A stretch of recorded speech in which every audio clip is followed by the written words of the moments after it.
성경 말씀은 로마서 14장 1절에서 9절까지 말씀입니다.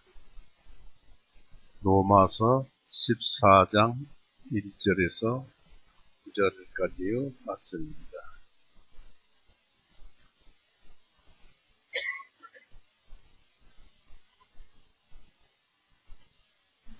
찾으셨죠? 같이 읽어보시겠습니다. 읽습니다.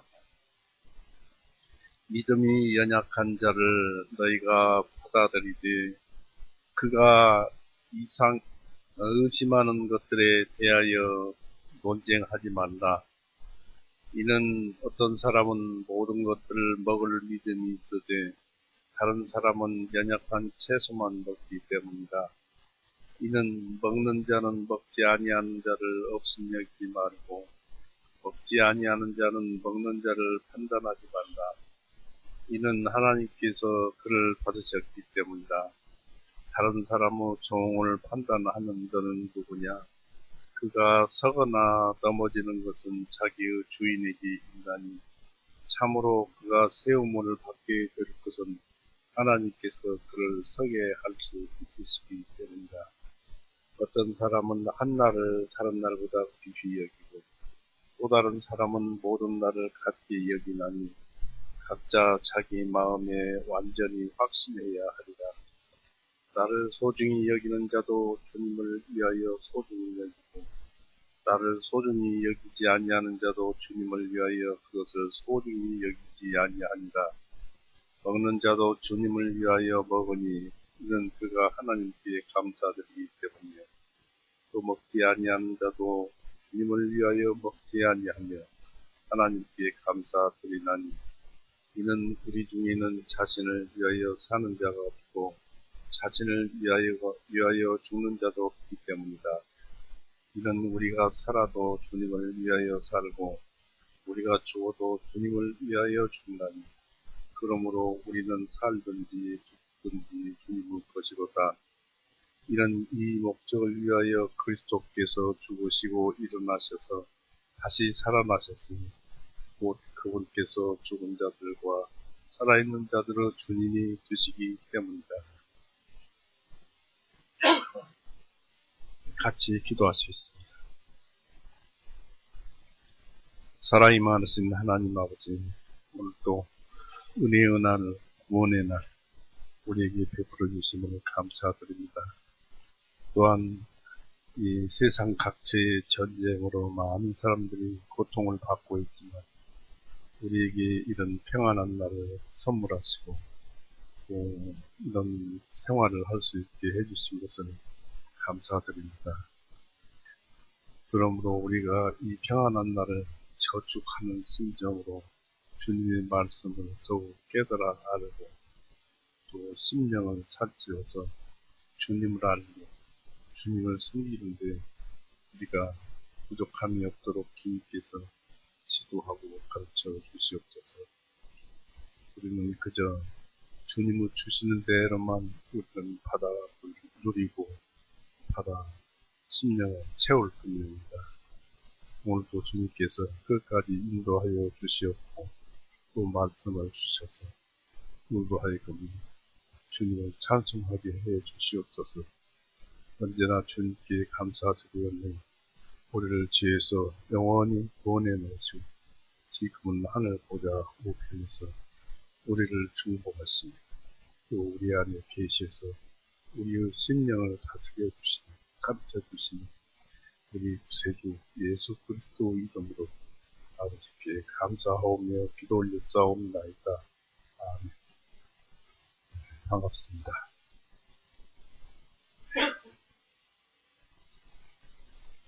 로마서 14장은 우리에게 많은 것을 가르쳐주고 또 우리의 그 양심에 대해서도 가르쳐주시고 이제 우리가 알듯 말든 모르듯 한 그런 진리를 가르쳐주심으로써 확실히 가르쳐주심으로써 우리가 신앙생활을 어떻게 해야 할 것인가 하는 그 단초를 제공해 주시는 말씀입니다. 이 로마서 14장을 읽었습니다마는 사도 바울은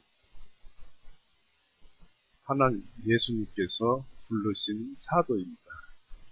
그래서 바울은 이 로마서 13장에서 권력자들과의 관계에 있어서 우리가 서로 지켜야 할 그 행동을 가르쳐 주시고 공동 사회에 이루어져 있는 우리들이 지켜야 할 공의, 화평, 질서의 그 거룩한 법칙을 그 처방으로 내놓은 다음에 14장과 15장에서는 신앙과 양심, 직접 관계가 있는 우리의 생활 태도를 어떻게 해야 할 것인가, 가져야 할 것인가를 말해주고 있습니다.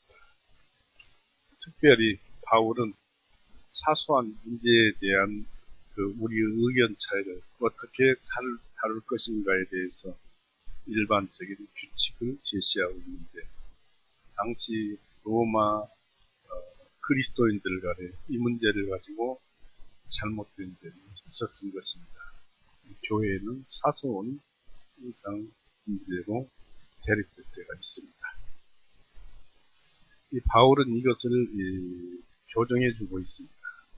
그러면서 여기에 제시된 규칙은 앞장에서 율법의 성취로서 강조한 그리스도인의 임무, 곧 사랑을 보존하는 데 있어서, 교회는 사랑 일치 보존하는 데 있어서 전반적으로 필요한 것이었습니다. 기독교 사회에서 그 구성원들의 분쟁과 의견 충돌보다도 더 치명적인 것은 없습니다. 맛을 본 자들은 너무나 이것이 치명적이다는 것을 알 수가 있습니다.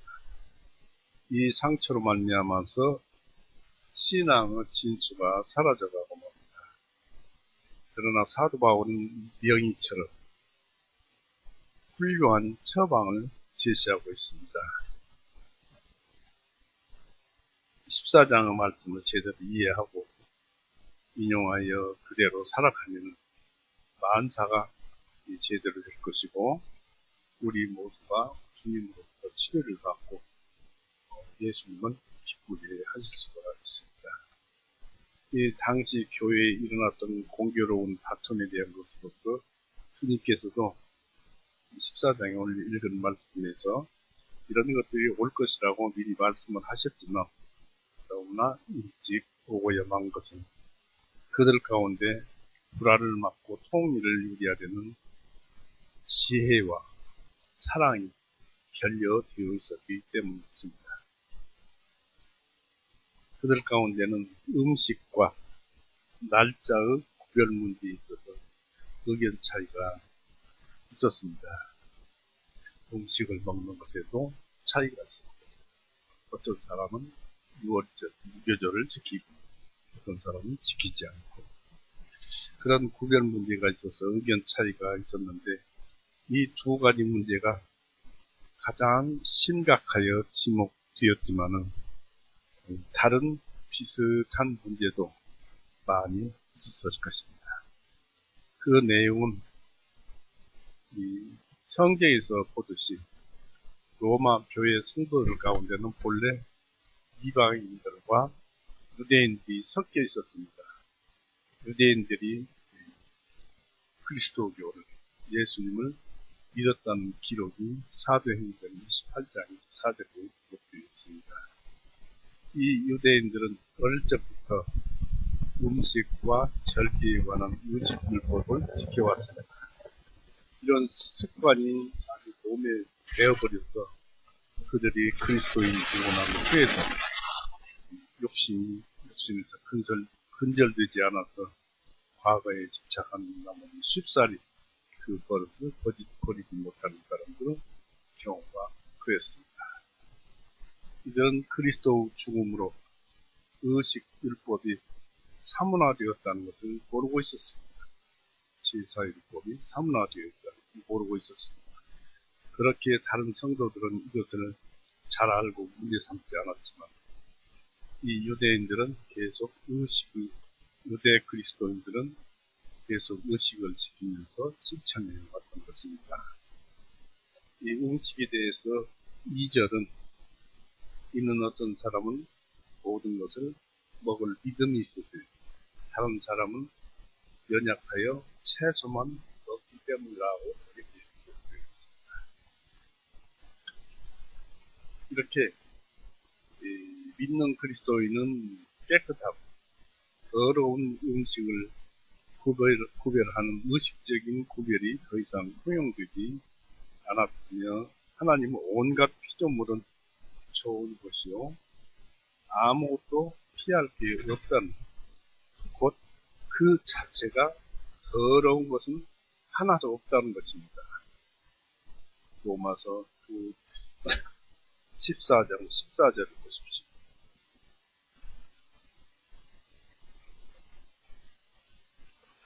내가 알고 또 주 예수님을 통하여 확신하노니 무엇이든지 그 자체로는 부정한 것은 없으되 다만 무엇이든지 부정하다고 여기는 사람에게는 그것이 부정하니라고 했습니다. 다음에 또 읽어볼 테지만은 디도서 1장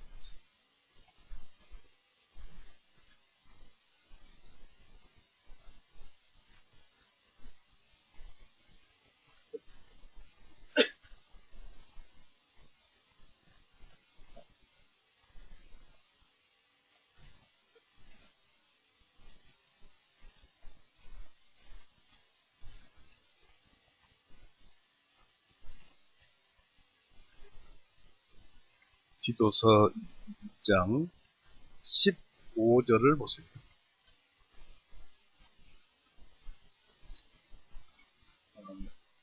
15절에 순결한 자들에게는 모든 것이 순결하나 더럽혀지고 믿지 아니하는 자들에게는 하나도 순결한 것이 없고 오히려 그들의 생각과 양심까지도 더럽혀져 있는다. 이런 말씀을 염두에 두시고 이 성경을 읽다 보면은 또 듣다가 보면은 우리가 굉장한 자유를 말씀 안에서 자유를 얻을 수가 있을 것입니다. 그래서 이 성경에서는 그 자체가 더러운 것은 하나님을 지으신 것은 선함으로 그 자체가 더러운 것은 하나도 없다는 것입니다. 우리는 이것을 확신하지 못했으면 오늘 이 시간을 빌려서 확신해야 할 것입니다.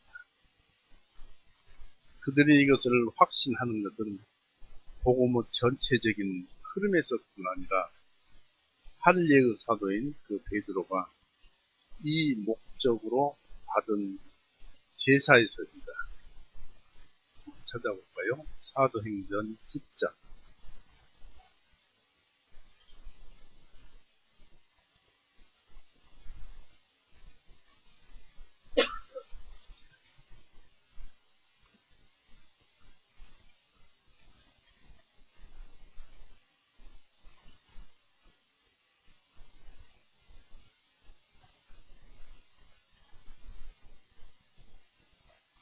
뜻을 생각해 보시면서 잘 들어보세요.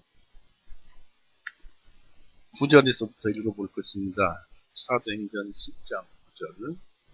이튿날 그들이 길을 떠나 그 성읍에 가까이 왔을 때 베드로가 기도하려고 지붕으로 올라가니 때는 제6시쯤 되었더라. 이 제6시라고 하면은 이스라엘 시간은 3시간을 보태야 합니다. 그러니까 12시죠. 12시쯤 되었더라. 낮 12시죠. 그가 매우 시장하여 먹고자 하였으니 사람들이 음식을 준비하는 동안 그가 황홀한 상태에서 하늘이 열려있고 한 그릇이 그에게 내려오는 것을 보니 마치 내 귀퉁이에 끈이 달린 한 보자기 같은데 땅으로 내려오더라. 그 안에는 땅에 있는 온갖 네발 가진 짐승들과 들짐승들과 기어다니는 것들과 공중의 새들이 있더라. 또 한 음성이 그에게 말하기를 베드로야 일어나서 잡아먹으라 하고는 산채로 잡아먹으라 하고는 이게 일어나서 잡아먹으라 하고는 베드로가 말씀드리기를 주님 그럴 수 없나이다. 이런 데가 속되거나 불길한 어떤 것도 결코 먹은 적이 없기 때문이다 하니 그 음성이 다시 두 번째 그에게 말하기를 하나님께서 깨끗하게 해놓으신 것을 내가 속되다 하지 말라 하니라. 이런 일이 세 번 있은 후에 그 그릇이 다시 하늘로 올려 받들여졌더라. 베드로는 당시에 이것이 무엇인지 몰랐어요.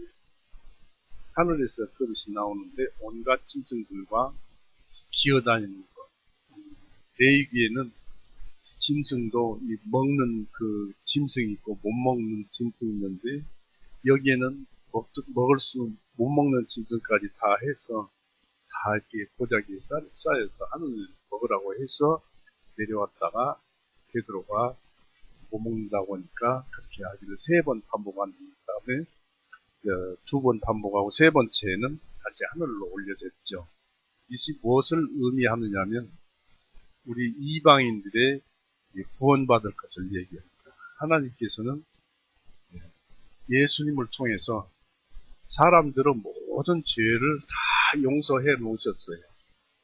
죄를 구원 아니지만은 죄를 다 용서해 놓으셨기 때문에 그것을 아는 자들은 구원을 받는 것입니다. 즉 이방인들은 지금 세상에 돌아다니는 믿는 사람, 안 믿는 사람들이 있습니다만은 그 안 믿는 사람도 하나님께서는 모든 그들의 죄를 모두 용서해 놓으셨어요. 안 믿어서 지옥 가는 것이죠. 그것을 여기에서 가르쳐주고 있습니다. 이 할례에 속한 베드로가 이것을 나중에 깨달아 알았어요. 15장, 또 10장 28절 한번 보십시오.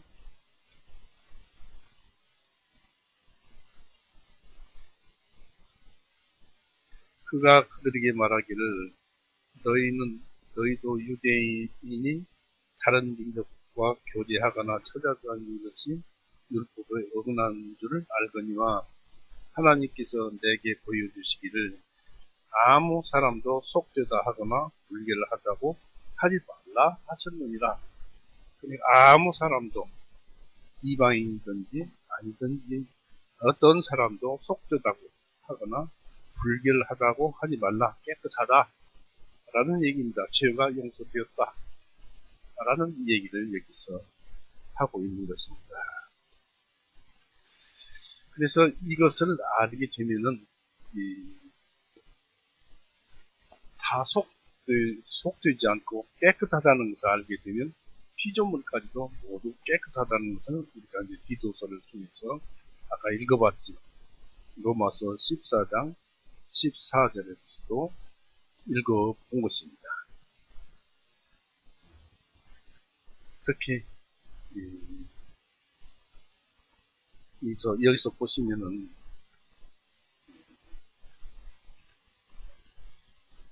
사도행전 15장을 또 보고 있어요. 사도행전 15장.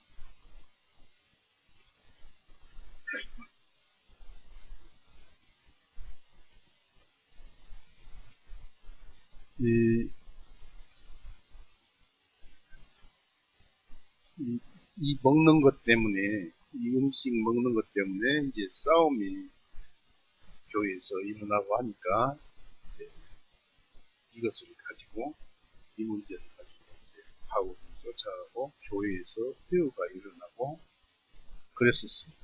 그래서 교회 장로들이 그러니까 사도들이 회유가 있어가지고 결정한 것이 이것입니다. 20절, 21절 보십시오. 다만 우리가 그들에게 글을 써서 20절이요, 21절. 다만 우리가 그들에게 글을 써서 우상들의 더러운 것과 음행과 목매어 죽이는 것들과 피로부터 멀리하게 하자는 것이라. 이는 어느 성읍에서나 옛때로부터 모세를 전하는 자들이 있어 안식일마다 회당에서 모세의 글을 읽고 있기 때문이라. 그러니까 유대인도 구원을 시켜야 할 텐데 그리스도인들이 이런 것들, 짐승을 피를 먹는다든지 여러 가지 짐승을 함부로 먹지 못할 짐승을 먹으면 그들이 어찌 그리스도교의 예수님을 믿겠느냐, 이런 것들이 있으니까 먹지 못하게, 그것을 막기 위해서 먹지 못하게 하자, 그런 얘기입니다. 여기서 또 다시 보시면은, 잘 보시면은 20절, 다만 우리가 그들에게 글을 써서 우상들의 더러운 것과 음행과 목매어 죽인 것들과 피로부터 멀리하게 하자는 것이라. 이렇게 이제 이런 것들을 먹지 말자고 했습니다. 그건 이러한 것을 먹지 말게 하는 근거는 어디가 있느냐면 창세기 9장 노아로부터 시작됩니다. 창세기 9장 4절 보세요.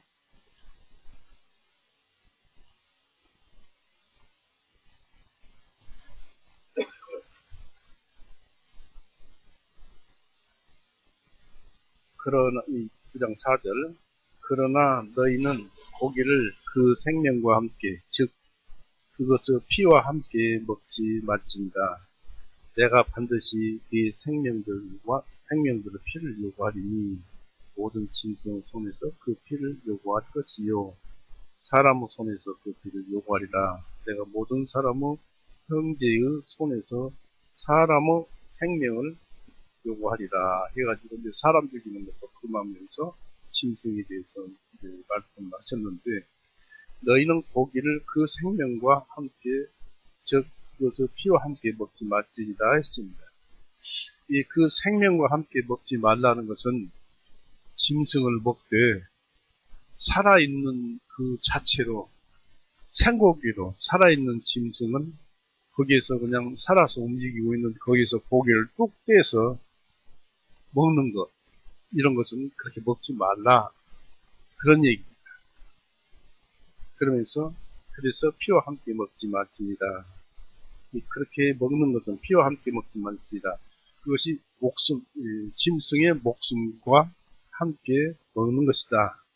이런 것은 금하라, 피를 먹지 말라는 그런 것입니다. 다시 한번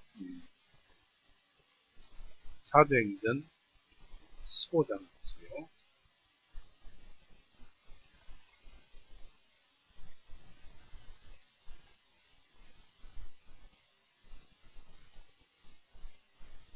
(15장) 20절 21절, 다만 우리가 그들에게 글을 써서 우상들의 더러운 것과 이런 것들을 먹으면 이제 그 양심이 약한 자들이, 그리스도인들이 우상의 제물을 먹는다고 믿는 데서 떨어질까 봐서 그런 것이죠. 더러운 것과 음행과 목매어 죽인 것들. 목매어 죽인 것들은 우리나라 같은 경우는 이제 흔히 개를 잡아먹을 때 이제 목매어서 죽여서 잡아먹습니다만은, 음행과 목매어 죽인 것들과 했습니다. 그런데 이것이 목매어 죽이면 피가 몸속에 남아있을 것 아니겠어요? 그러니까 목매어 죽인 것들과 피로부터 멀리하게 하자는 것이다. 이는 어느 성읍에서나 옛때로부터 모세를 전하는 자들이 있어서 안식일마다 회당에서 모세의 글을 읽고 있기 때문이라. 그래서 유대인들의 구원을 위해서 우리가 그런 것들은 먹지 말자라고 여기에서 기록을 해놨습니다만은, 그러나 실상은 예수님께서 모든 것을 깨끗게 해놓으셨기 때문에 우리가 피를 먹든지 산채로 고기를 먹든지 이런 것들이 우리에게는, 이 그리스도인 믿는 자들에게는 아무 상관이 없어요. 죄로 되지 않습니다. 다만 이제 믿지 않는 자들의 신앙을 우리가 전도를 해야 할 텐데 그런 것이 막힌다든지 이런 것들 때문에 이런 것을 우리가 먹지 못하게 하니까 안 먹는 것이지, 그런 것을 먹어도 상관이 없다. 믿음 안에서는 상관이 없다는 것입니다. 그래서 이것을 확신하는 믿음이 강한 그리스도인은 분명히 알고 있었기에 자기 앞에 놓여있는 그 음식은 양심에 물어볼 필요 없이 먹을 수 있었습니다. 고린도전서 10장, 고린도전서 10장 27절.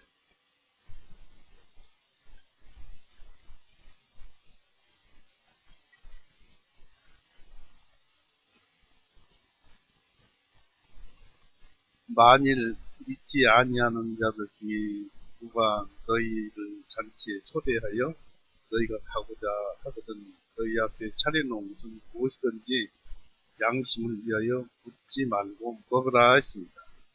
믿지 아니하는 자들 중에 누가 너희를 잔치에 초대해서 너희가 가고자 하거든, 어떤 사람 믿지 아니한 자들이 우상 제물이든 무엇이든지 상관없이 먹으러 가자 해서 잔치에 초대하거든, 너희가 가고자 하거든, 가고 싶고 하거든, 먹고 싶고 하거든, 먹고 싶다라는 생각이 들어서 가고 싶거든, 너희 앞에 차려놓은 것은 무엇든지 양심을 위해서는 그냥 상관없이 묻지 말고 먹으라.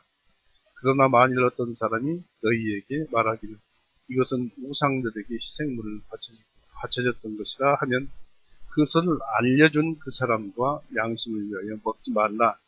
이는 땅과 거기에 충만한 것이 주님의 것이기 때문이다. 모든 것이 주님의 것이기 때문에 먹어도 상관이 없지만 믿지 않는 사람들, 다른 사람들의 양심을 위해서, 왜냐하면 그리스도인들이 이런 것을 먹지 말라고 율법을 어긴다고 그리스도인을 믿게 보면 안 좋게 보이는 그리스도의 복음을 안 받아들일 것 아니겠습니까?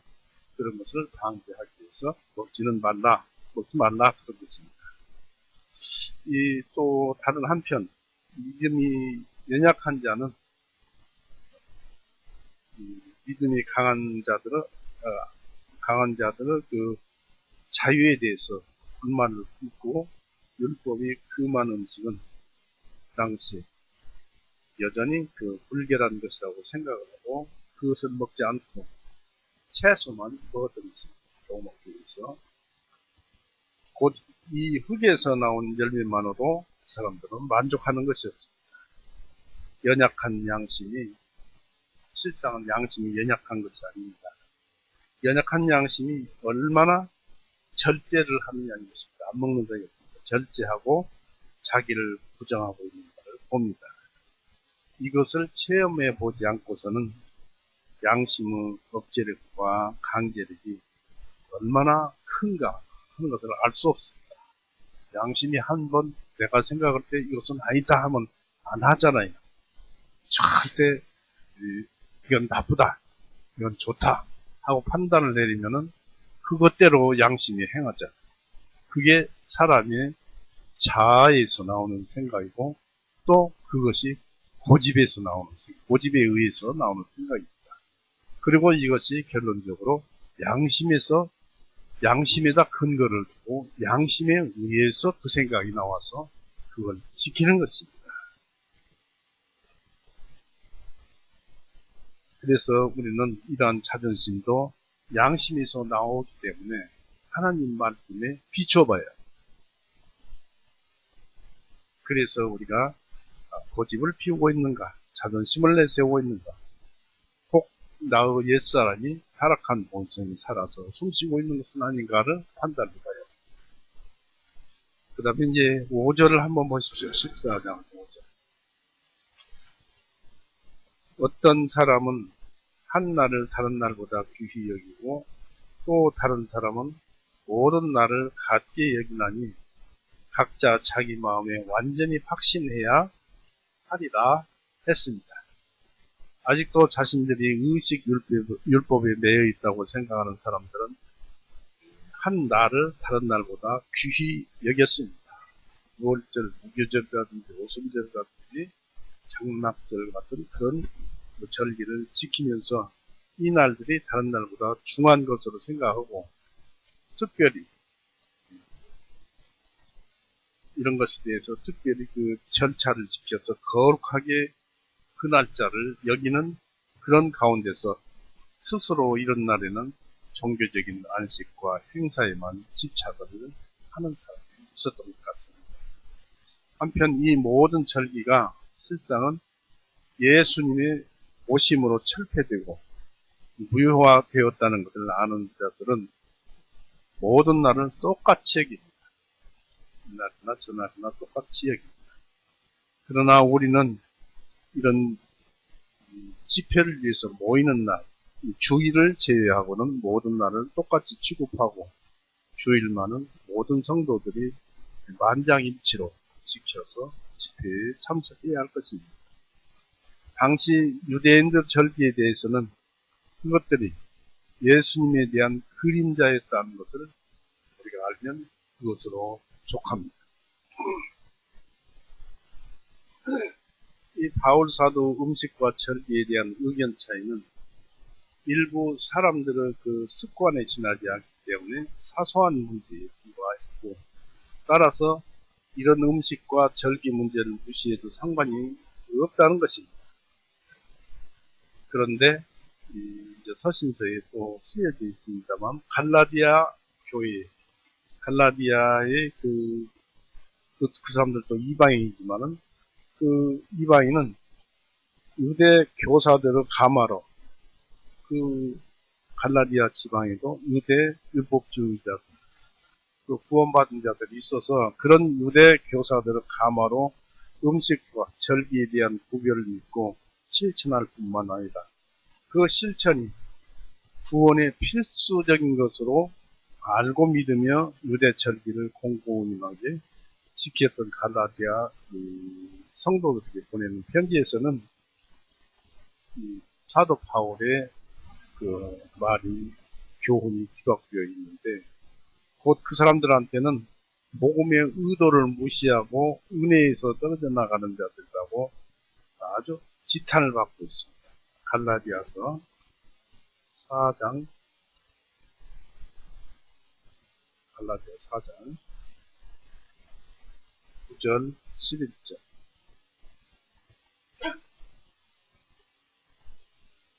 9절 11절. 이제 그분께서 올라가셨다 하셨던즉 그분께서 또한 먼저 땅의 더 낮은 부분으로 내려가신 것이 아니면 무엇이냐. 내려가셨던 분께서 모든 하늘보다 더 높은 곳으로 올라가신 바로 그분이시니 이것은 그분께서 모든 것을 충만하게 하려 하십니다. 그분께서 어떤 이들은 사도로, 또 어떤 이들은 선지자로, 또 어떤 이들은 복음 전도자로, 어떤 이들은 목사로, 교사로 주셨으니 했습니다. 그러면서 이 음식에 대해서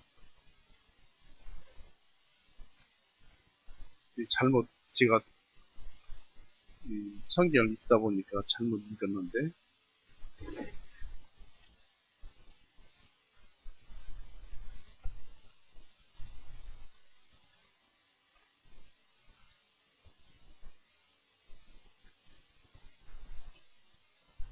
다시 9절에서부터 읽어봅니다. 이제는 너희가 하나님을 알았고 이리여 하나님께서도 너희를 아시거늘 어찌하여 너희는 약하고 천한 초보원리로 다시 돌아가 거기서 다시 종로로 타기를 원하느냐. 율법의 종로로 타기를 원하느냐. 너희는 날들과 달들과 때들과 해를 지키니 내가 너희를 위하여 수고한 것이 헛될까 내가 염려하노라 하였습니다. 그러니까 이 날을 지킨다든지 음식을 다르게 먹는다든지 이런 것에 그냥 치우쳐서 구원이 그런 것에서도 나오는 줄 알고 생각하는 사람들한테 신랄하게 비판을 한 것입니다.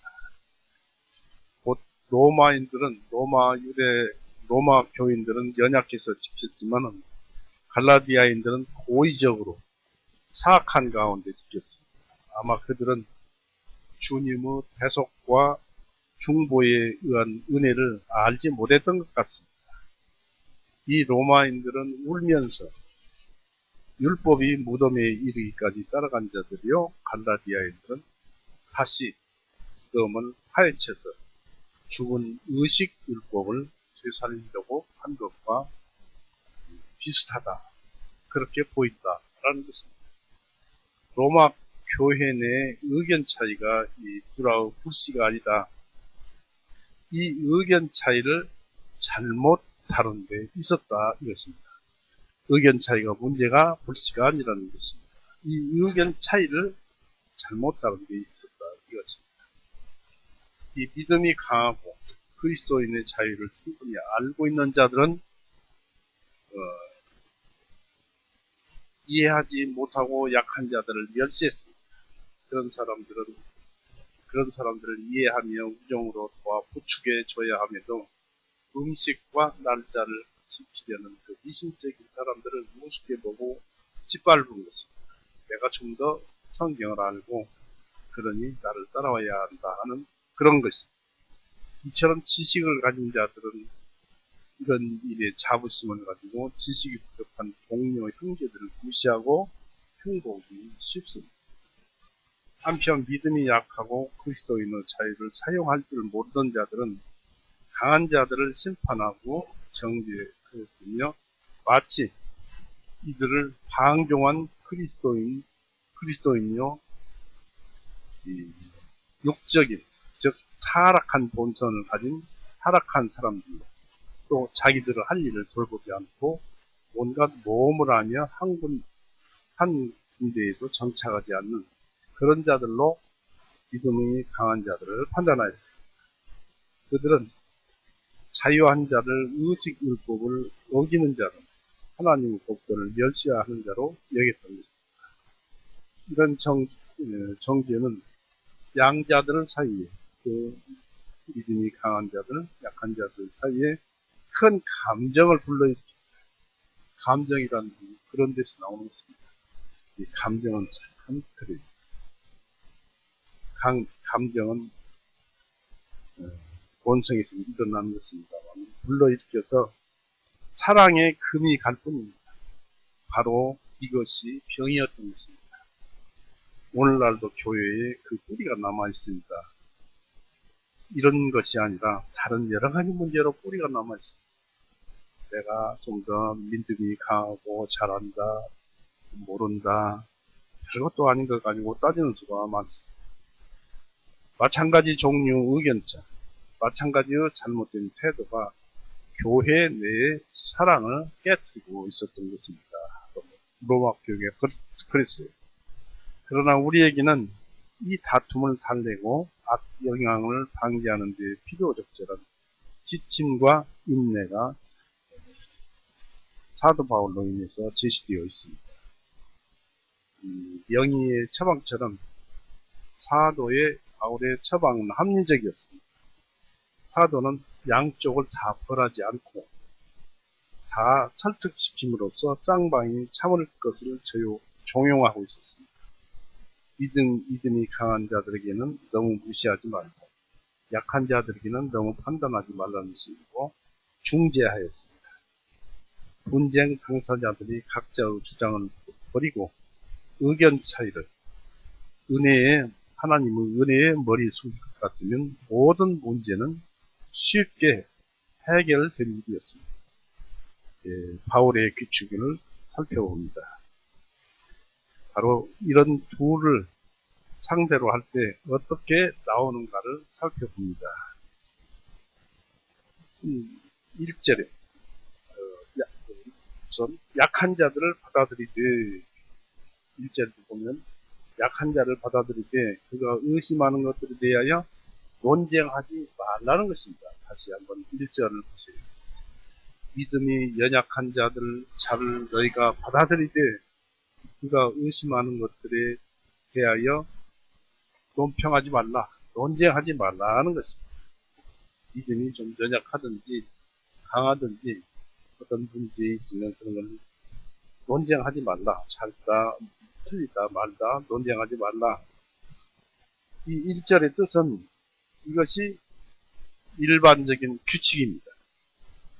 성도들이 모두 일치하는 일에 서로 뜻이 맞는 일에 정성을 쏟을 것이지 의심스러운 문제를 가지고 왈부할 게 아니다라는 것입니다. 약한 자를 영접하고 지극한 애정과 온정으로 그를 돕고 격려하면서 손을 내밀고 친구로서 맞아서 대화하고 온갖 정성을 다해서 대접을 하라는 것입니다. 또 그를 받아들일 때 그와 싸우려고 역설적인 문제를 가지고 의견 충돌하면서 약한 자의 생각에 쓸데없는 생각을 불어넣어서 상대를 당황하게 하고 신앙을 행개쳐버리게 내던져버리게 하기 위해서 분노케 하지는 말라는 것입니다. 또 성도로서 같은 교우로서 우정과 교제가 그런 쓸데없는 말을 신랑이와 논쟁으로 산만하게 되지 않도록 하고 그의 의심하는 바를 비판하지 말라고 합니다. 또 그의 약한 데를 찔러서 단죄하고 정죄하지 말라는 이, 즉 그를 발가벗기려는 뜻에서가 아니라 연약한 자를 가르쳐서 강하게 하기 위해서 그를 받아들이라는 것입니다. 고린도전서 1장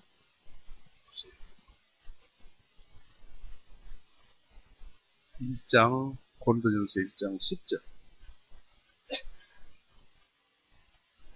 형제들아 이제 내가 우리 주 예수 그리스도 이름으로 너희에게 권고하노니 너희 모두가 같은 것을 말하고 너희 가운데 분별이 없이 같은 마음과 같은 판단으로 완전히 함께 연합하라고 기억되어 있습니다. 또 빌립보서 3장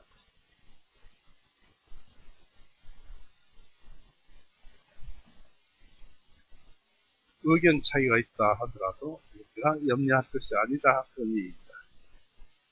빌립보서 3장 15절 16절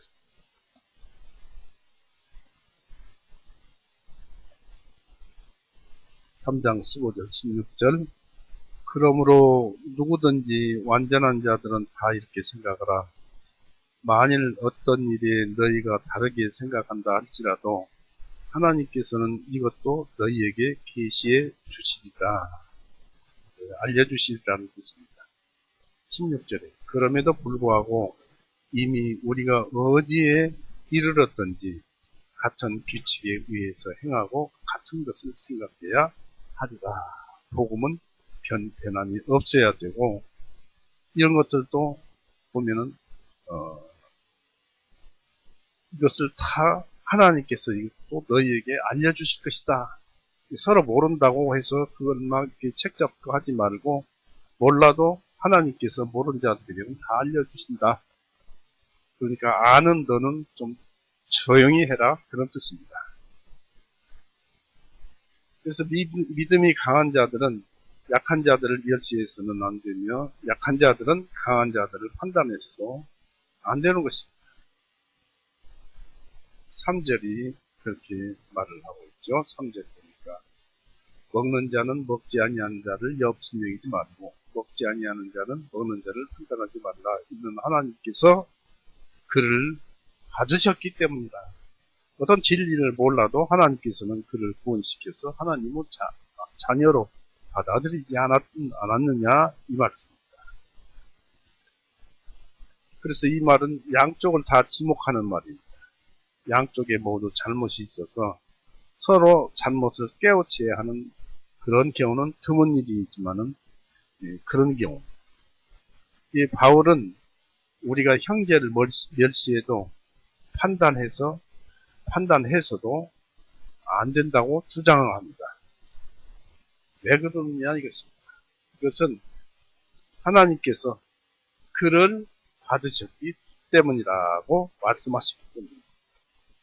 하나님께서 받아들인 자들은 하나님께서 받아들인 자들을 우리가 거절하는 것은 하나님께 수치가 되기 때문입니다. 하나님은 받아들였는데 우리가 싫다고 하면 하나님이 부끄럽잖아요. 수치가 되기 때문에. 믿음이 약하다 해서 참된 은혜를 하는 자를 하나님은 결코 내쫓지 않으시기 때문입니다. 하나님은 상한 갈대를 꺾지 않으시는 하나님이십니다. 강한 신자나 약한 신자나 먹는 자나 먹지 못하는 자나 그들이 참된 신자라면 하나님의 사랑을 받는 중이고 받고 있는 것입니다. 우리는 우리 형제들을 무시하고 멸시하며 단죄하고픈 시험을 받을 때 하나님은 그런 자, 이런 자 받아들이지 않으셨느냐 이것입니다. 그러면서 우리가 생각해야 할 것은 하물며 내가 감히 그들을 거절할 수가 있겠는가 하나님께서 받아들입니다. 하고 우리 영혼을 일깨워야 할 것입니다. 4절을 보십시오. 14장 4절. 다른 사람의 정을 판단하는 너는 누구냐? 그가 서거나 넘어지는 것은 자기의 주인에게 있나니 참으로 그가 세움을 받게 될 것은 하나님께서 그를 서게 할 수 있으시기 때문이다. 그렇습니다. 우리가 서는 것도 하나님에 의해서 서는 것이고 넘어지는 것도 하나님에 의해서 넘어지는 것입니다. 다시 한번 봅니다. 다른 사람의 종을 판단하는 너는 누구냐? 그리스도인이면 다 하나님의 종, 예수님의 종입니다. 판단하는 너는 누구냐? 그가 서거나 넘어지는 것은 자기의 주인에게 있나니 주님이 책임이 그게 있나니 참으로 그가 세움을 받게 될 것은 하나님께서 그를 서게 할 수 있으시기 때문이라고 여기 이렇게 기록되어 있습니다. 그래서 우리는 영혼을 깨워야 할 것입니다.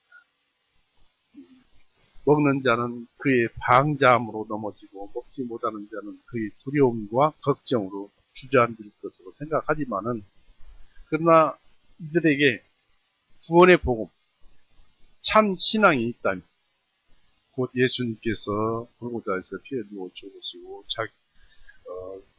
우리를 위해서 대속하셨는데 그분을 믿음으로 인해서 예수 그리스도 죽음이 곧 내가 죽음이라는 것을 알고 또 그 다음에 그분의 사랑이 우리에게 전가되었고 의가 전가되었고 또 예수님이 이 세상에 행하고 살고 가신 또 예수님의 모든 것들이 우리에게 주어져 있다는 것 그것을 깨달아 알고 하나둘 알아서 실천해야 한다는 것을 또 그것이 우리 영광이라는 것을 안다면은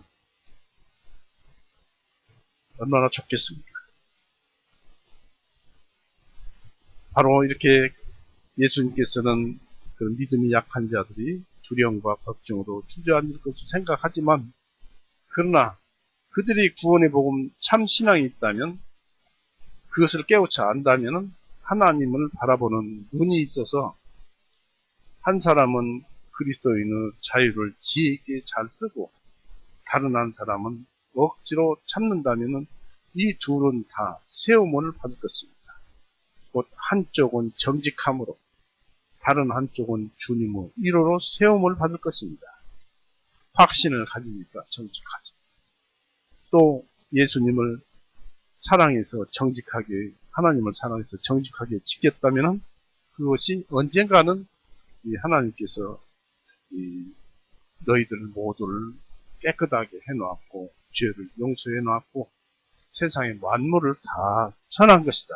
하나님의 지으신 모든 것은 선한 것이다 라는 것을 알게 됨으로써 위로로 세움을 받을 것입니다.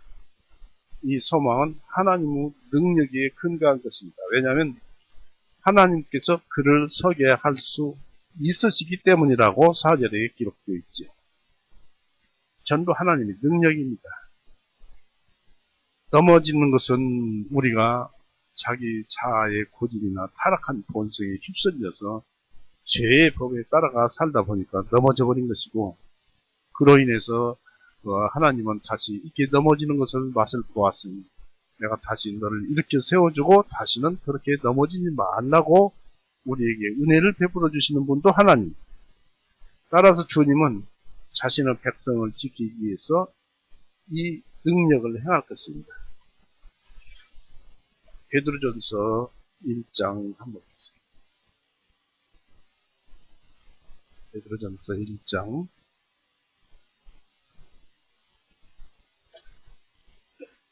5절 너희는 마지막 때에 드러내시려고 예비하신 믿음을 통하여 그 구원에 이르러 하나님의 능력으로 지키심을 받고 있느니라. 이 구원받은 사람은 하나님의 능력으로, 믿음을 가진 사람은 하나님의 능력으로 세상으로부터, 악으로부터 지키심을 받고 있다. 어떻게? 하나님의 능력으로, 성령님의 능력으로부터 지키심을 받고 있다는 얘기입니다. 그러니까 이것을 아는 자들은 능력이 되어서 힘이 되는데, 어떻게 하나님이 손도 없고 발도 없고 어떻게 그 힘을 보느냐고, 능력으로 지키심을 부정하면 그 사람은 넘어지는 사람이에요. 하나님은 믿는 자에게 힘을 주십니다. 우리도 믿는 자에게 사랑을 주고 모든 것을 주잖아요. 이 능력을 주셔서 지키는 것입니다. 유다서가 있죠. 유다서 1장 한 장밖에 없습니다만은 유다서 24절을 보십시오.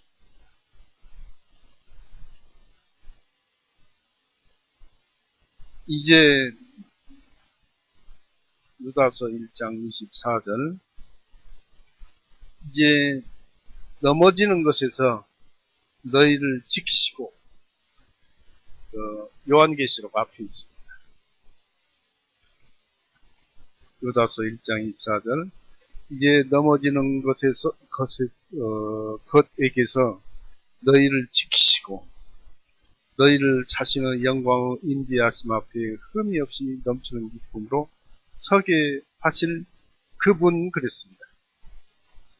넘어지는 것에서 너희를 지키시고 그랬습니다.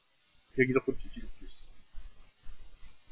그러니까 설사 믿지 않은 이런 그 확신이 없어서 이런 그 잘못 생각했다 해도 나중에 성령님께서 다 가르쳐 주십니다.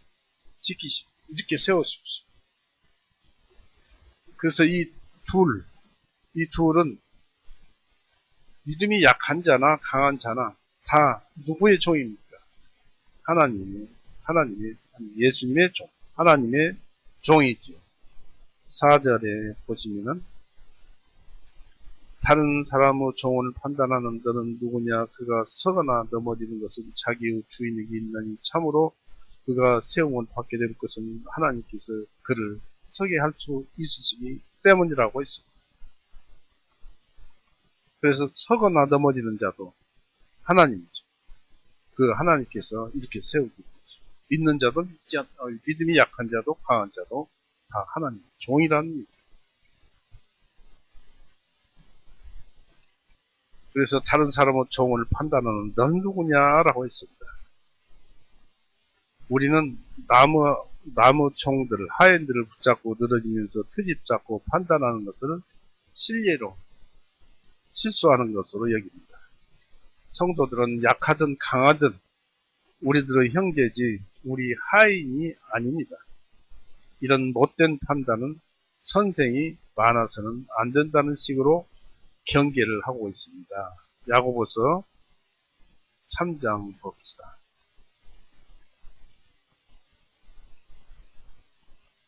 야고보서 3장 1절, 나의 형제들아 많은 선생들이 되지 말지니 이는 우리가 더 큰 정죄를 받을 줄을 알기 때문이라. 우리가 성경을 안다고 남을 가르친다고 많이 말을 하지만은 나중에 세월이 지나고 보면 내가 이렇게 가르쳤던 것이 잘못 말을 했구나. 저도 역시 그렇습니다. 어느 때는 설교를 해놓고도 이 설교를 잘못했구나 라고 하는 때가 있는 것입니다. 있습니다. 그럴 때는 참 다시 한번 또 책을 보고 또 그러고 성경을 보면 볼수록 점점 깊이 들어가는 거예요. 그전에는 충분히 많이 봐왔던 것은 이해가 안 가던 것이 성경을 보고 또 세월이 가다 보면은 그것이 그 구절이 이해가 가서 완전하게 이해가 갈 때가 있습니다. 때문에 우리는 그것을 마음속에 가지고 예면 예, 아니면 아니요 식으로 대답을 하고 남을 가르치려고 선생이 되지는 마시자는 것입니다. 우리가 우리 형제를 판단하려 드는 것은 특별히 우리 눈에 안 보이는 그들의 의중을 판단하고 그들의 인격과 사람됨을 몇 가지 안 되는 그 우리 얄팍한 그 머리로서 몇 가지 안 되는 신뢰를 가지고 판단하는 것은 우리 스스로 형제들을 주인이 되어서 사실상 하나님의 자리에 올라서는 격이 되는 것입니다. 하나님을 보시는 것은 사람과 다르고 또 그분만이 그들의 주인이지 우리가 좀 믿음이 강하다 해서 우리가 주인이 아닙니다. 우리 형제들을 판단하고 단죄하는 가운데 우리는 우리 소관이 아닌 것을 가지고 덤벼드는 격이 됩니다. 우리 할 일도 많지 않느냐 이것입니다. 자기 지식을 발휘하고 싶으면 누구한테 지식을 발휘하느냐면 바로 자기 자신에게 자기 자신의 마음과 행동을 상대로 이 지식을 발휘하면 되는 것입니다. 그가 서거나 넘어지는 것은 자기 주인에게 있나니 했습니다. 그래서 그 종의 운명은 주인에게 달린 것이지 그리스도인 다른 사람에게 달린 것이 아닙니다. 우리 상호간의 판단이 아니라 하나님의 의롭고 틀림없는 판단에 따라서 서고 넘어지는 것이 우리에게 얼마나 다양한 일인지 모릅니다. 우리는 실수투성입니다. 말씀에 따라야 합니다. 이것이 진리대로 되는 일인 것입니다. 우리 형제의 송사가 우리 판단에 달려 있다면 그것은 재판관이 아닌 자의 손에 놓여진 것입니다. 잘 모르는데 재판관이 되어서 판단한다. 잘못된 것이죠. 하늘의 법정이야말로 유일한 시험의 법정이며 그곳에서 심판만이 확정적이요 정확합니다. 그리고 양심이 바르다면 우리의 못된 단죄에서부터 이 하늘 법정으로 상고하는 것이 옳을 것입니다.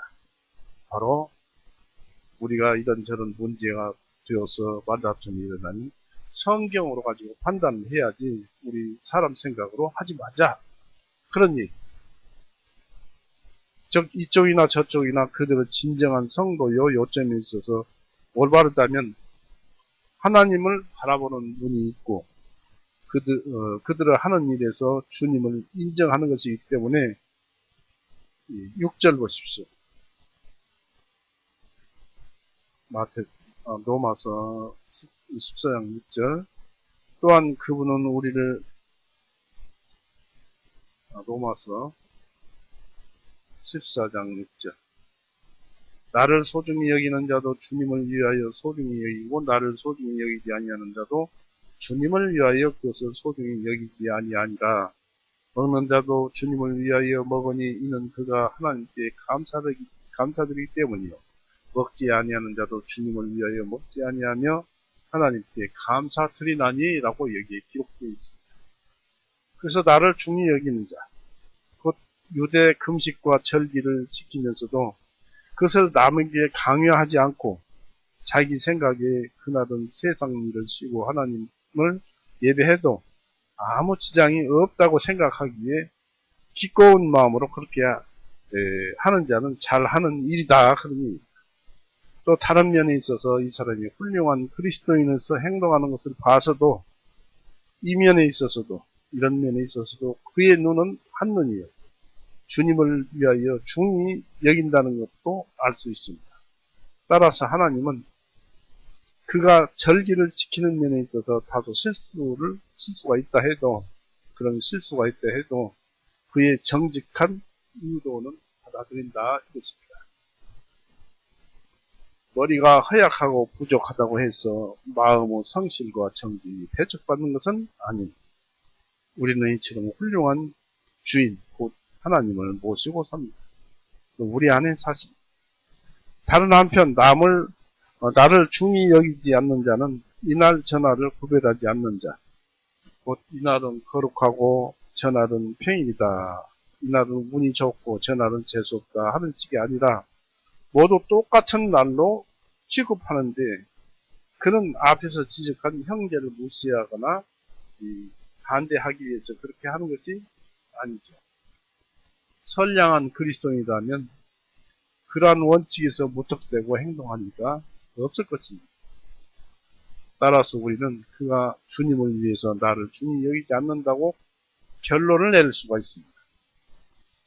그 사람은 하나님께서 아무런 구별을 두지 않는다는 것을 알기에 날짜를 구별을 하지 않는 것입니다.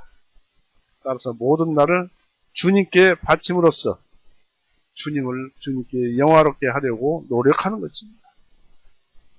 뒤에 나오는 예도 마찬가지인데 자기 앞에 놓여진 것이 무엇이든지 설령 그것이 피든지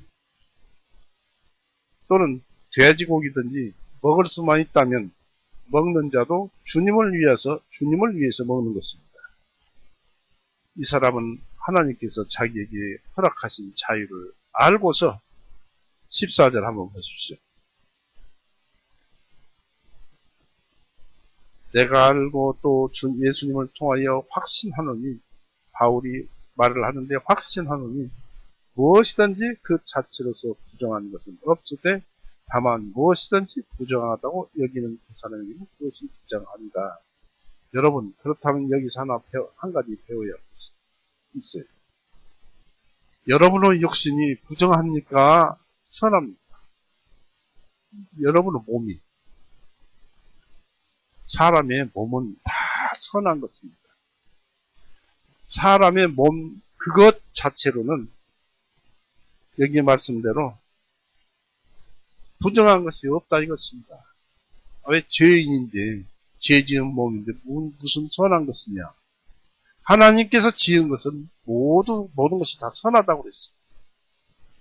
디도서 1장 15절에 그러죠. 즉 우리가 이 육신이 죄를 짓고 행동을 합니다만 그럴 때에는 육신이 죄를 짓고 부정한 것입니다. 왜 죄를 짓느냐?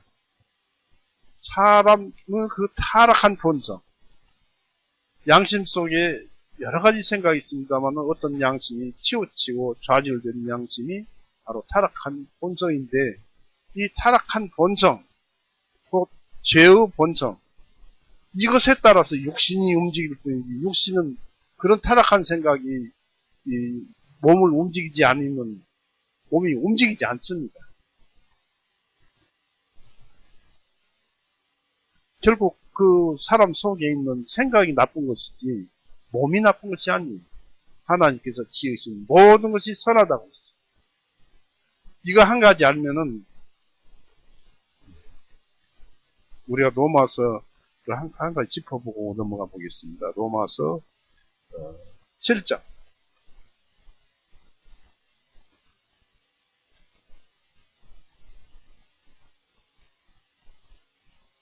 로마서 7장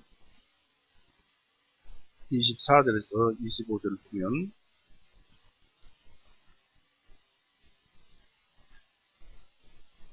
로마서 7장 24절 25절 오라 나는 곤고한 사람이로다.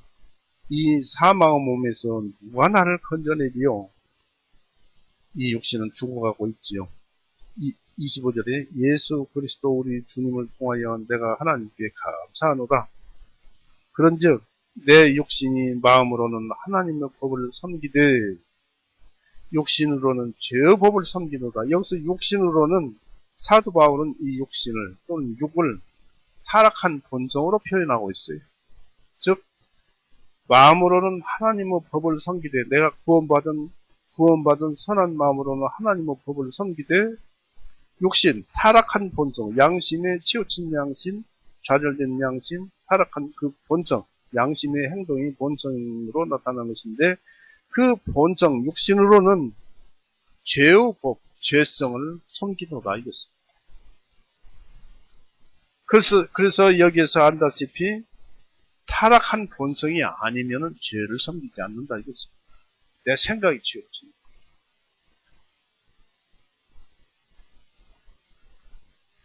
내 생각이 육신에게 죄를 짓게 만드는 것입니다. 그런데 이러한 죄들은 내 타락한 본성에 있습니다만은 간음하거나 음행하거나 하는 죄는 육신에 있다고 했습니다. 육신의 죄가 새겨집니다. 그러나 그 본 육신 자체는 깨끗한 것입니다. 그리고 죄가 새겨졌으면 우리가 주기도문에서 배웠다시피 주님 예수님을 불러서 죄를 지은 것에 대해서 자백하고 하나님께 중보해서 그것을 사하여 줄 것을 간구해야 됩니다. 이렇게 우리는 육신 자체가 하나님으로부터 예수님에 의해서 깨끗하게 선한 거예요. 모든 것이 선하게 되어버렸어요. 즉 사도 바울은 베드로의 그 로마서 10장에서 보자기가 오르락내락하는 세 번 그 속에서 하나님께서 모든 죄를 용서하셨다는 그 말씀 속에서 우리의 지은 하나님이 지은 것은 선하다 이거죠.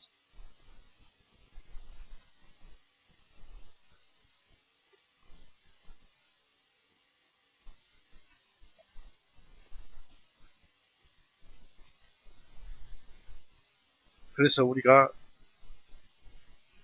무엇이든지 피든지 돼지고기든지 먹을 수만 있다면은 먹는 자도 주를 위해서 먹습니다. 또 기도로 먹지. 기도하고 먹지. 이 사람은 하나님께서 자기에게 허락하신 자유를 알고서 그분의 영광을 위해서 음식을 활용하는 자로서 복음시대에 허락된 우리의 자유를 확대하고 율법의 제약의 멍에를 벗어버리는 자입니다. 이런 사람은 그가 먹을 수 있는 다양한 음식과 그것을 먹을 수 있는 자유, 그리고 이 모든 일에 있어서 자기 양심에 얽매이지 않는 점을 하나님께 감사합니다. 다른 한편 의식율법이 금하는 음식을 먹지 않는 자도 주님을 위해 먹지 않습니다. 그것이 하나님을 위한 일이라는 이유는 자기 생각에 금지된 것으로 확신하는 것으로 그것을 먹음으로써 하나님을 거스를까봐 두려워하기 때문입니다. 아직 진리를 모르기 때문에, 믿음이 약하기 때문에, 두려워하기 때문에. 그가 하나님께 감사하는 이유는 그것 말고도 달리 먹을 것이 많이 있기 때문입니다. 자기 생각에 금지된 열매인 줄로 아는 것을 의식적으로 먹지 않으면서도 그는 정원의 다른 과일들을 자유롭게 먹을 수 있는 것을 하나님께 감사드리는 것입니다. 이처럼 양쪽이 다 자기들 하는 일에 있어서 하나님을 안중에 두며 정직하게 하는데 그 어느 편이고 심판하거나 욕할 이유가 무엇이 있겠느냐 이것입니다. 서거나 넘어지는 것이 하나님께 있고 가르쳐주거나 가르쳐주지 않거나 하는 것도 하나님께 있기 때문에 그렇습니다. 우리가 고기를 먹든 채소를 먹든 그것은 다 우리의 모든 은혜의 창시자예요. 시혜자이시며 그것들을 성결하게 해주시고 맛있게 해주시는 분인 하나님께 대한 감사의 표시인 것입니다. 디모데전서 4장.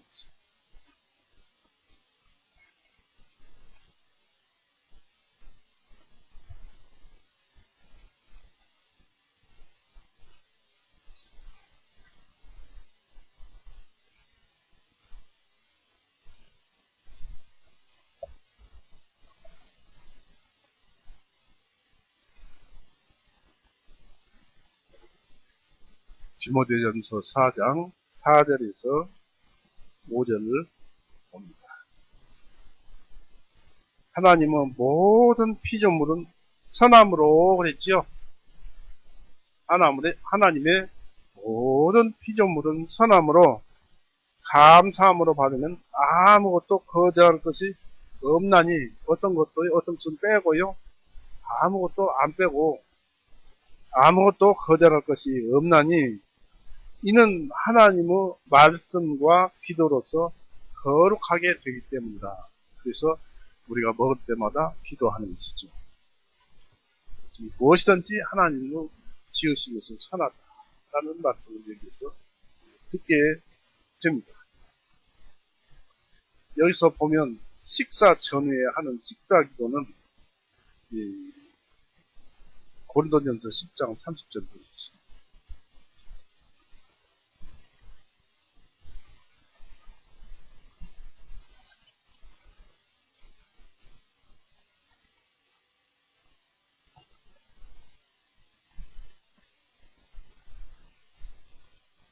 십 장 30절에서 31절. 그러나 만일 내가 은혜로 참여하면 내가 감사드리는 것에 대하여 어찌하여 비난을 받겠느냐 라고 했죠. 그러나 만일 내가 은혜로 참여하면 내가 감사드리는 것에 대하여 어찌하여 비난을 받겠느냐. 그러므로 너희가 먹든지 마시든지 또는 무엇을 하든지 모두 하나님의 영광을 위하여 하라. 먹고 마시는 것을 전부 나를 위해서 하지 말고 하나님을 위해서 먹는 것처럼 먹으라. 그런 얘기.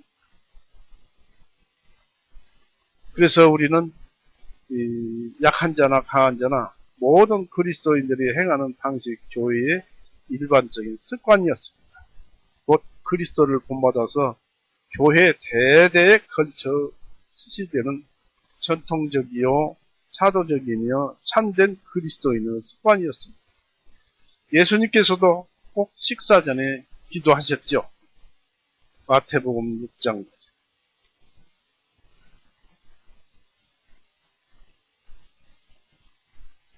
마태복음 6장 11절. 예수님의 기도, 주기도문 속에서 11절을 보시면 이날 우리에게 우리의 일용할 양식을 주옵시고 라는 기도가 있고요. 먹기 전에 기도를 하는 것을 또 우리는 많은 데서 봅니다. 마태복음 26장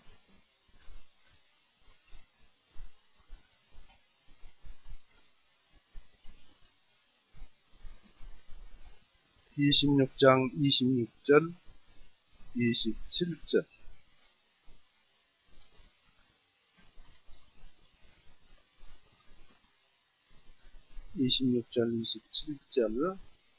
제자들이 먹을 때 예수님께서 빵을 취하셔서 축복하시고 떼어서 제자들에게 주심에 말씀하시기를 받아서 먹으라. 이것을 나의 몸입니다 하시고 또 잔을 들어 감사를 드리시고 이 감사가 바로 기도입니다.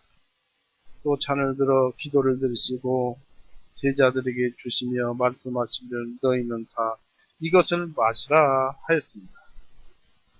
사도행전 27장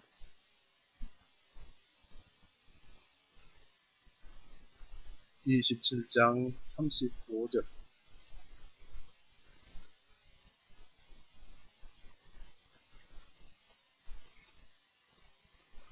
사도행전 27장 35절에 이렇게 말을 한 후에 바울이 빵을 가지고 모든 사람들 앞에서 하나님께 감사를 드리고 기도를 드리고 그것을 나누어 먹기 시작합니다. 그래서 먹는 것에 대해서 항상 기도를 합니다. 우리가 피조물을 사용하기 전에 하나님의 이름으로 사용 허락을 감사하는 것이나 후에 음식을 주신 데 대해서 감사하여서 하나님의 이름에 감사를 돌리는 것이나 마찬가지입니다. 여기서 이처럼 날이나 음식에 대하여 속단하고 멸시하는 일이 없도록 하기 위해서 바울은 우리 자신이 아니라 하나님을 바라보는 것, 이 하나님을 바라보는 것이 참 기독교에서 얼마나 중요한가를 보여주고 있습니다. 생각이 이상하고 틀리면은 싸우지 말고 다투지 말고 성경책을 보라는 것입니다. 따라서 반대 현상이 명백히 드러나기 전에는 사소한 차이가 있는 자들이라도 다 받아들일 줄 알아야겠습니다. 참 그리스도인의 그 모습을 바울은 그 목표와 목적, 참 그리스도인들의 목표는 무엇이고, 목적은 무엇이고, 동기는 무엇인가에 대해서 말씀을 우리는 이제 그것을 다루고 있습니다.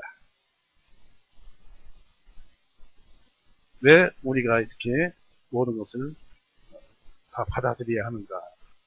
그 목표가 있고 목적이 있어요. 로마서 14장 7절은 목표고 8절은 목적이고 9절은 동기입니다. 7절부터 9절까지 읽게요. 이는 우리 중에는 자신을 위하여 사는 자가 없고 자신을 위하여 죽는 자도 없기 때문이다. 왜냐하면 예수님이 목표이기 때문이죠. 이는 우리가 살아도 주님을 위하여 살고 우리가 죽어도 주님을 위하여 죽나니 그러므로 우리가 살든지 죽든지 주님의 것이로다. 이게 우리 목적입니다. 살든지 죽든지 주님을 위해서 산다. 목적입니다. 또 동기는 예수님 때문에 그렇습니다. 이는 이 목적을 위하여 그리스도께서 죽으시고 일어나셔서 다시 살아나셨으니 우리 사람들은 모든 죄를 용서해 놓으셨으니 곧 그분께서 죽은 자들과 살아있는 자들은 주님이 되시기 때문이다. 우리가 믿고 살지 않느냐. 그 능력에 의해서 그것이 동기가 되어서 우리가 이렇게 목표로 삼고 목적으로 삼고 살고 있는 것이죠. 그래서 우리의 목표와 목적은 우리 자신이 아니라 우리 주님이시, 예수님이시. 특수한 목적이 그 행동을 규정하듯이 마찬가지로 일반적인 윤곽과 경향은 그 상태를 규정합니다. 우리가 무슨 길을 걷고 있는가를 알려면은 우리가 무슨 목표를 향해 걷고 있는가를 보면 됩니다. 어떤 것을 향하고 있는가 하면 목표가 무엇인지를 알게 됩니다. 목적도 알게 됩니다. 행하다 보면 목적도 알게 됩니다. 우리는 자신을 위하지 않습니다. 우리는 자기 부정, 성경은 자기 부정을 나타내죠. 곧 타락한 본성을 부정하라는 것이죠. 우리는 자아 부정에 대해서 일찍이 배운 바가 있습니다. 우리 중에는 자신을 위하여 사는 자가 없고 타락한 본성을 위해서 사는 자가 없고 이것이 바로 모든 하나님의 백성이 하나로 일치하는 점입니다. 다른 여러 면에서는 아무리 의견을 달리해도 그렇습니다. 어떤 자는 약하고 어떤 자는 강해도 모두가 자기를 위해서 살지 않는다는 점에서 타락한 본성을 위해서 살지 않는다는 점에서도 일치합니다. 자기 이름을 예수님께 바친 자치고 자기 유익을 추구하는 자는 없습니다. 그런 사람이 있다면은 그런 사람은 분명히 참된 기독교 그 바탕에 위배된 사람입니다. 자기를 위하여 사는 자가 없고 자신을 위하여 죽는 자도 없기 때문이라. 7절 말씀이죠. 우리의 몸, 곧 전 인격은 우리 스스로 주인이 아니요 소유주가 아니어서 우리 맘대로 우리 생명을 우리 맘대로 쓸 수 있는 입장에 있는 것이 아닙니다. 나를 전체를 내 맘대로 내가 주인이 되어서 나를 사용할 입장에 내가 놓여 있는 것이 아닙니다. 우리 삶의 임무는 우리를 기쁘게 하는 것이 아니라 하나님을 기쁘시게 해드리는 것입니다. 우리가 날마다 직면한다, 직접 바라본다, 직면하면서도 구출받고 있는 우리 죽음의 임무는 우리가 매일 죽음을 보죠. 내가 또 죽어가고 있지요. 또 죽어가는 중에도 다시 살고 있지요. 그래서 죽음을 직면하면서도 구출받고 있는 우리 죽음의 임무는 우리 자신을 왕성하게 하는 것이 아닙니다. 또 우리는 날마다 죽어가는 처지에 있으므로 무모하게 그런 위험을 무릅쓰는 것이 아닙니다. 우리가 실제로 죽음에 직면한다 해도 그것 역시 우리 자신을 위한 것이 아닙니다. 단지 우리가 이 몸의 옷을 벗고 육신의 집을 버리는 데만 그 죽음의 임무가 있는 것이 아니에요. 그 목적이 있는 것이 아니라 주님을 위한 죽음으로써 우리가 죽어 그리스도와 함께 주님의 명령에 의해서 주님의 면전에 있게 하기 위한 일인 것입니다. 죽음은 우리에게 다가오는 죽음은 무엇 때문에 오느냐면 예수님 앞에 있게 하기 위한 그런 것을 이루기 위해서 죽음이 오고 있는 거예요. 모든 삶이 주님을 위하는 것입니다. 8절 보십시오. 이는 우리가 살아도 주님을 위하여 살고 우리가 죽어도 주님을 위하여 죽나니 그러므로 우리가 살든지 죽든지 주님의 것이로다. 나는 내 것이 아니다. 주님의 것이다. 하나님 것이다. 그런데 실상은 내 것이다 라고 살고 있어요. 이걸 죽여가는 삶이 우리의 삶입니다. 우리는 예수님 거예요.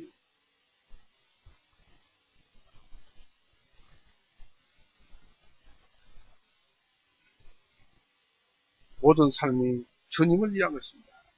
우리에 대한 권력과 심판이 위임되고 주님 안에서 우리가 모든 선한 일을 하는 것은 주 예수님을 위한 것입니다. 골로새서 3장 골로새서 3장 17절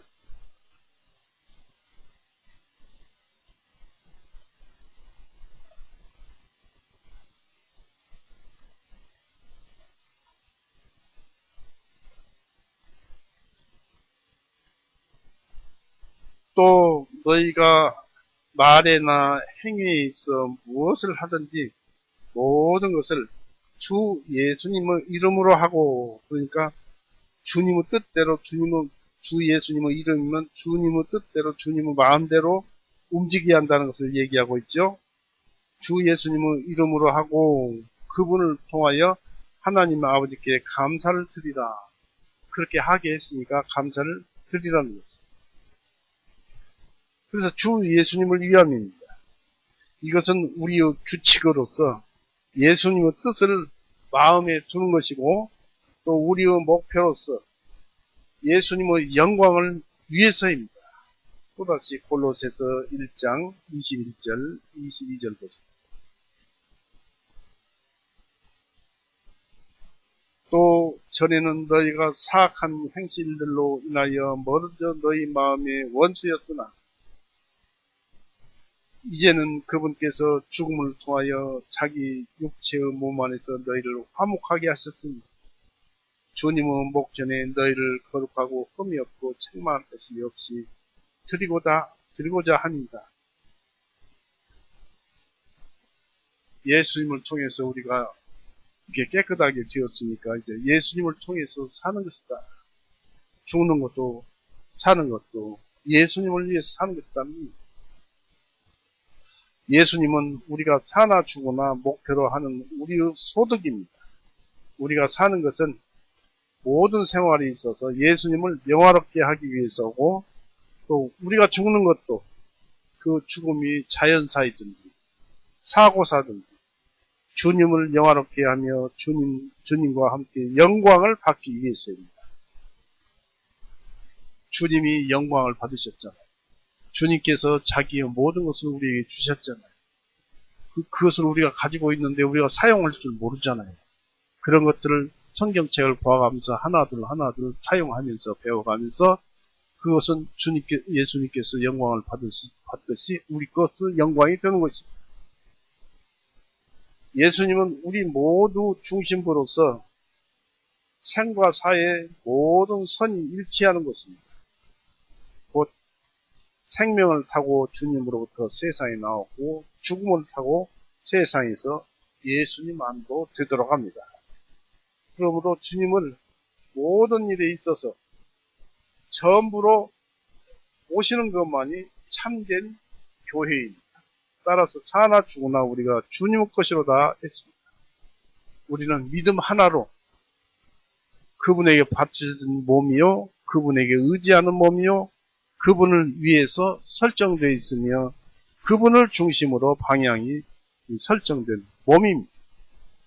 더러는 약하고 더러는 강할지라도 사소한 일에 있어서는 키가 다르고 능력이 다르고 이해력이 다르며 실제 생활이 다르지만은 그러나 그 모두는 주님의 것들입니다.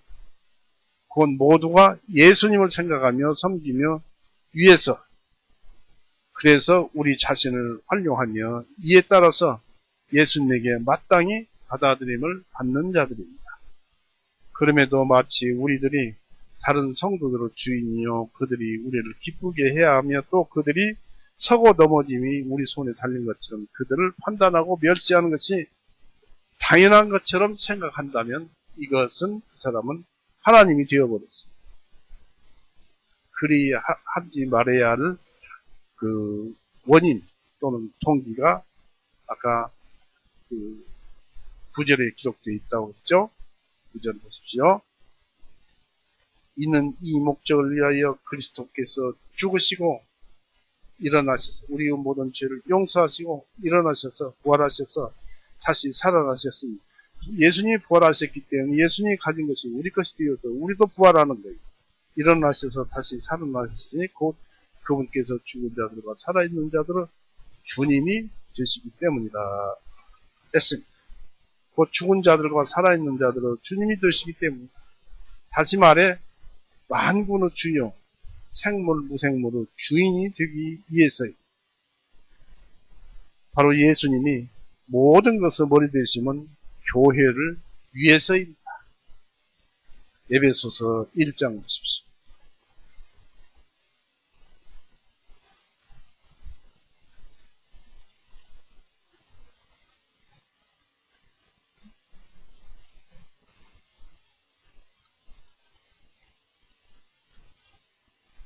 에베소서 1장 21절. 이는 모든 정사와 권능과 능력과 다스림과 이 세상뿐만 아니라 오는 세상에서도 일컬음을 받을 모든 이름 위에 훨씬 뛰어나게 하셨으며 또 모든 것을 주님의 발 아래 두셨고 주님은 교회에게 주셨으며 모든 것을 위해 머리가 되게 하십니다. 교회는 주님의 몸이니 모든 것 안에서 모든 것을 충만하게 하시는 분은 충만입니다. 했습니다. 또 2장 보십시오. 2장. 그래서 1절. 그래서 또한 화물들과 죄들로 죽었던 너희를 그분께서 살리셨으니 지나간 때에는 너희가 그 가운데서 이 세상의 풍조를 따랐으며 공중 권세자는 통치자고 지금 후신동호 자녀들하면서 역사하는 마귀를 따라 행하였느니라. 지나간 때에는 우리도 다 그 가운데서 육신의 정욕대로 행하였고 육신과 마음을 원하는 것들을 하여 다른 이들과 같이 본질상 진노의 자녀입니다. 그러나 동일하신 하나님께서 우리를 사랑하신 그분의 크신 사랑으로 인하여 우리가 죄들로 인하여 죽었을 때 우리를 그리스도와 함께 살리셨고 너희가 은혜로 구원을 받은 것이라. 또 우리를 함께 일으켜 세우시어 그리스도 예수님 안에서 하늘로 처소들 안에서 함께 앉히셨으니 이것은 그분께서 그리스도 예수님을 통하여 우리에게 긍휼을 베푸셔서 그분의 은혜의 지극히 풍성함을 오는 여러분에게 보여주게 하십니다. 이는 너희가 믿음을 통하여 은혜로 구원을 받았기 때문이니 이것은 너희 자신에게서 난 것이 아니요 이 믿음은 하나님의 선물입니다. 바로 이것을 주시기 위해서 예수님은 피 흘리고 죽으셨던 것입니다.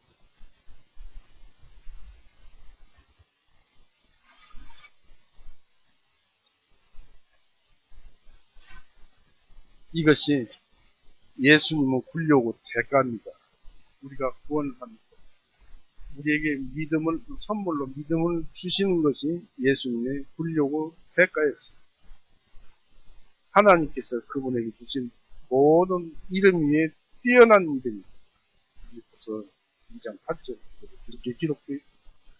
모든 권세를 내게 주셨다 하고 마태복음 28장 18절 거기에 기록되어 있죠. 세상의 모든 권세를 예수님께 주셨어요. 읽어봅시다. 마태복음 28장 18절.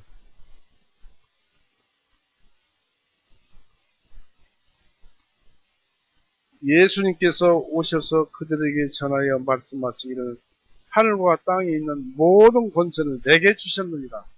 그래서 이제 이 하늘과 땅에 있는 모든 권세, 우리 모든 권세, 이 모든 권세는 예수님께 있어요.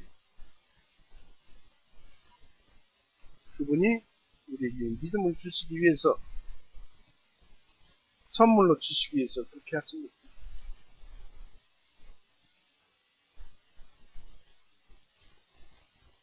그렇게 하신 것이 어디에 있었느냐?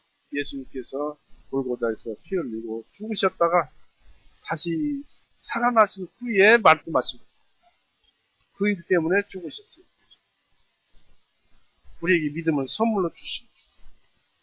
그래서 우리가 이 능력을 힘입어서 제자들에게 만천하에 전도할 것을 예수님이 부탁하셨고 우리는 전도해야 합니다.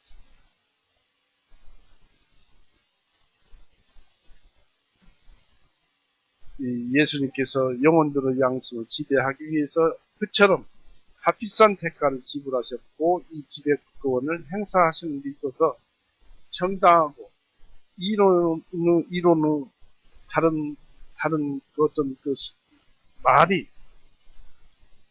논란이 없는 이론의 여지가 없는 권리를 행사하신다면 우리는 형제들의 그 양심을 심판함으로써 그 지배권을 침범하는 일이 없어야 하겠습니다. 사랑으로 대해줘야 하겠습니다.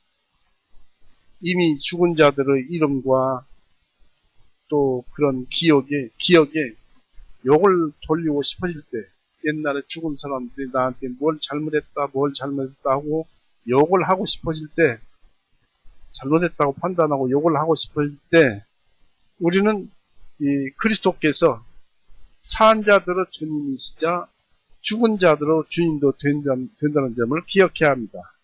왜냐하면 그들이 죽었다면 그들의 계산은 이미 끝나버렸어요. 죽은 자는 욕할 것도 없고 칭찬할 것도 없고 말할 것도 없고 다만 그리스도인들은 우리가 기억해 두면 좋지요. 많은 것을 알고 있었고 우리가 그 영향을 받았기 때문에 그렇습니다. 그래서 우리는 그것으로 충분한 것입니다. 그래서 우리는 형제 자매들을 심판하지 말고 멸시하지 말라는 것은 오늘 로마서 14장 1절에서 9절 말씀 속에서 알게 되었습니다. 다음에 또 이 말씀을 계속할 것입니다만은 이 속에 은혜가 많이 들어있어요. 어떤 것이 있어야 할 것인가 하는 것을 이제 다음에 하기로 하고요. 오늘은 이렇게 해서 마칠까 합니다. 마치겠습니다. 같이 기도할 수 있습니다. 사랑이 많으신 하나님 아버지, 오늘 또 은혜 가운데서 우리에게 말씀 주시기를 교회에서는 어떤 일이 있더라도 형제간에 화목할 것을 우리에게 가르쳐 주셨습니다. 또한 이 고린도전서에서도 말씀드리기를 믿음, 소망, 사랑, 이 중에 제일은 사랑이라고 하였듯이 우리가 이 세상에서는 비록 믿음과 소망이 필요하나 저 세상에서는 사랑만 남는다는 그것으로 우리가 봐서도 사랑이 얼마나 소중한가를 알 수 있습니다. 이런 사랑이 항상 불타오르고 꺼지지 않게 하여서 우리 교회가 참으로 사랑이 넘치는 교회가 되게 하여 주시옵고 또 그것 외에도 많은 진리의 말씀으로 우리의 심령을 일깨우고 성장시키셔서 주님을 닮아가게 하여 주시옵고 특히 주님께서 우리에게 주님의 모든 것을 주셨는데 그것을 하나둘 깨우쳐서 우리의 보물로 참게 하게 하여 주옵소서. 또 주님의 말씀을 가지고 우리가 서로 생각하여 보았습니다. 생각해 보시고 우리 교회 성도님들 모든 것을 생각해 보시고 사랑하는 가운데 주님께 찬송 올리게 하여 주시옵소서. 우리를 죄에서 영원히 구원해 놓으시고 지금은 하늘 보좌 우편에서 우리의 사소한 잘못이라도 중보하셔서 용서하게 하시니 우리 구세주 예수 그리스도 이름으로 감사하오며 기도 올렸사옵나이다. 아멘. 마치겠습니다.